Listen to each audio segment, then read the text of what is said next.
Salom hammaga. Bugun sizlar bilan Telegram bot tugmalari va ularni qanday joylashtirishni ko'rib chiqamiz.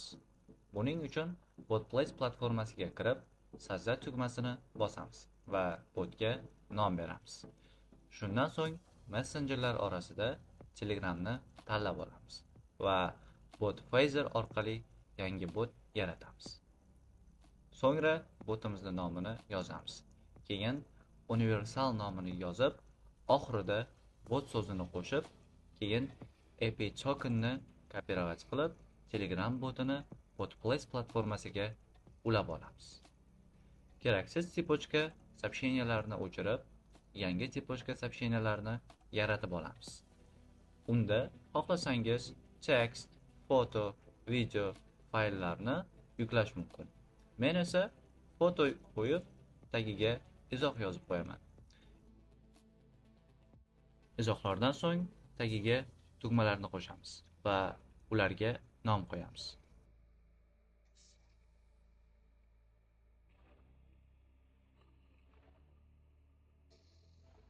Tugmalarni Start tugmasiga bog'laymiz.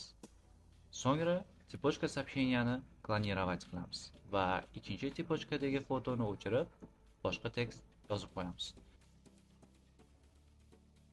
So'ngra tugmalarni bosib, nomini o'zgartirib qo'yamiz va birinchi tugmani главный menyu deb o'zgartirib, birinchi tipochkaga ulab qo'yamiz. So'ngra botni tekshiradigan bo'lsak, botimiz ishlayapti. Bu Nameline tugmalar deb nomlanadi va ularning joylashuvini o'zgartirsa bo'ladi.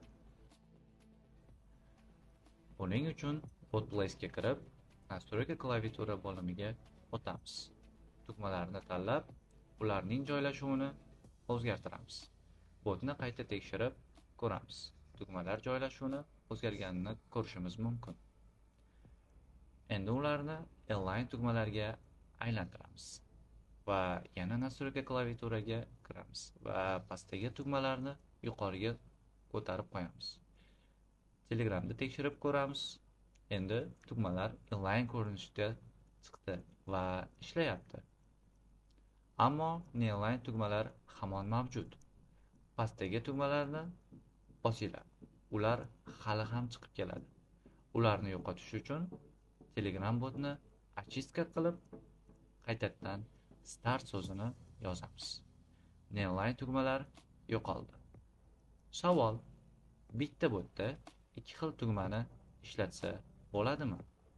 Ha, albatta, bo'ladi.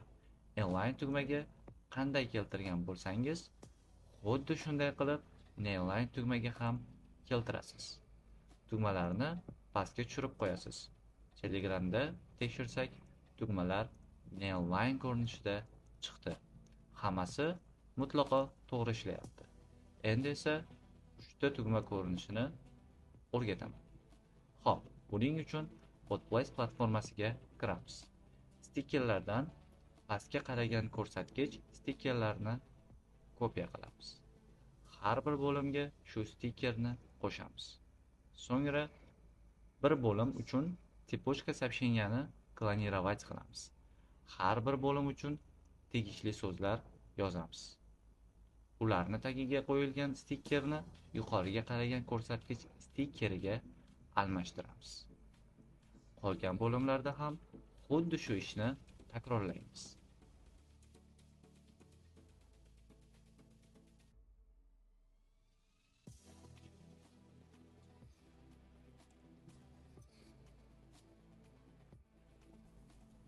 So'ngra uchta tipochka сообщенияni asosiy tipochkaga ulaymiz va ular bir-biriga kerakli bo'lim sifatida bog'laymiz. Telegram botda tekshirsak, tugmalar ochilib yopiladigan ko'rinishga keldi. Har bir tugmani bosganda stikkerlar o'zgaradi va tagida matn chiqadi. BotPlace ga qayta kirib, har bir qo'shimcha so'z uchun ssenariy yozamiz va Создать ssenariy tugmasiga bosib, har bir qo'shimcha so'z uchun alohida ssenariy yozamiz.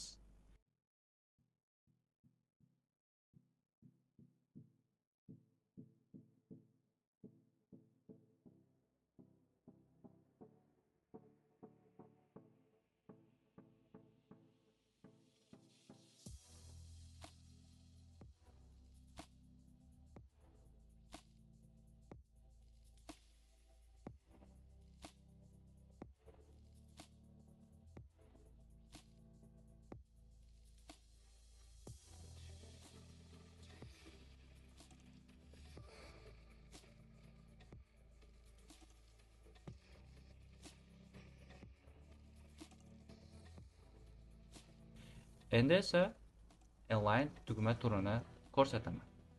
Xo'p, buning uchun spesik bo'limiga kiramiz hamda создать spesik tugmasini bosamiz.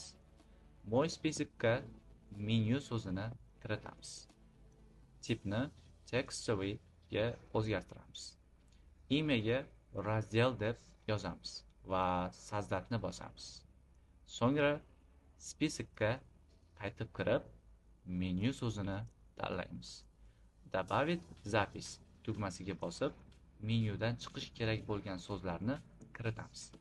Har bir so'z uchun создать tugmasini qayta bosamiz. Endi tepochka сообщениyaga kirib, qo'shimcha bo'lim qo'shamiz. Keyin настройкаga kirib, uni inline ko'rinishga keltiramiz.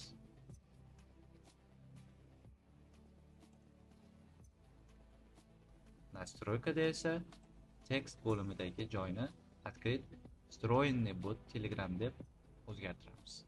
Tekst для поиска joyiga hashtag bilan so'zini yozamiz. Добавить blokni bosib, встроенный bot Telegramni qo'shamiz. Uni to'g'ridan-to'g'ri ulab bo'lmaydi. Shuning uchun ichiga kirib, выбрать spesikni bosamiz. Ilgariroq yozgan menyu so'zini tanlaymiz. Tag qismiga hashtagsiz so'zini kiritamiz, ya'ni reshotka. Заголовок qismida razdelni tanlaymiz.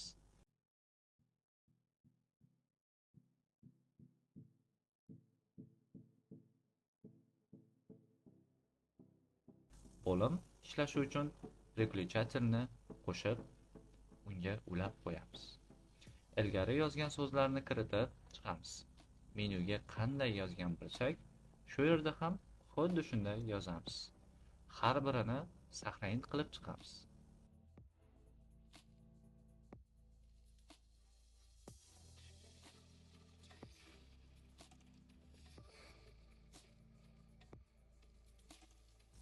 Shularni yozib bo'lganimizdan so'ng har biriga tepochka сообщенияni ulaymiz.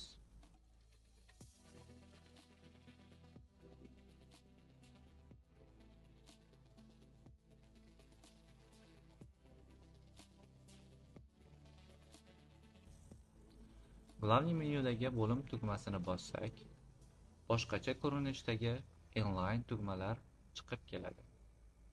Endi esa oxirgi ссылка tugmasini o'rgataman. Xo'p, buning uchun platformaga kirib, главный menyuni tanlaymiz va добавить еще tugmasiga bosib, YouTube so'zini kiritamiz. So'ng настройкаdan tekst bo'limiga o'tamiz va ссылкani tanlaymiz. So'ng ссылка qismiga kerakli URLni kiritamiz. Telegramdan botni ochib tekshirsak, oxirida YouTube so'zi chiqadi.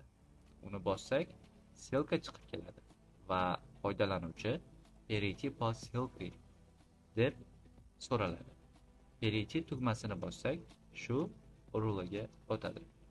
Shuningdek, shunday qiziqarli videolarni o'tkazib yubormaslik uchun kanalimizga obuna bo'ling va videoga like bosing.